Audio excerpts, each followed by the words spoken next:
একটা প্রমাণ দিতে পারবেন না সম্পূর্ণ তাই। বরং আপনি এই সেটার প্রতিষ্ঠান বললাম তো, চাঁদাবাজি তো বেটার আপনার জাকাতের চেয়ে, ফেতরার চেয়ে, নীলার চেয়ে এটা আরেকবার better। বলেন আপা। আমি আবারও বলছি যে চাঁদাবাজি শাস্তি আছে, অপরাধের শাস্তি আছে, মার্ডারের শাস্তি কি 302 ধারা।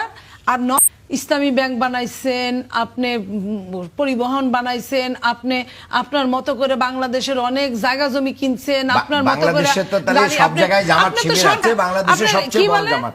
আপনি এখন ঘরে ঘরে থানায় থানায় আপনি কি ইবনে সিনা বানাচ্ছেন, থানায় থানায় আপনি আপনার বিভিন্ন। আপনার সমস্যাটা কি? আমার ইবনে সিনা কোনো তো সমস্যা মানুষের নাই, মানে আমি সেবা নিচ্ছি, আমি তো আপনি টাকা যেটা দিয়ে দিতে সেবা নিচ্ছি পারছেন না, রাষ্ট্র এটা আপনার যে হালাল জাকাতের চেয়েও যদি হারাম পন্থের চাঁদাই উত্তম হয়, তাহলে একটু খারাপ লাগলেও আমাকে বলতে হয়, তোমাদের মতো নাস্তিকদের জন্ম হালাল সহবাসে না হয়ে কন্ডম দুর্ঘটনাতেই বোঝাই হয়।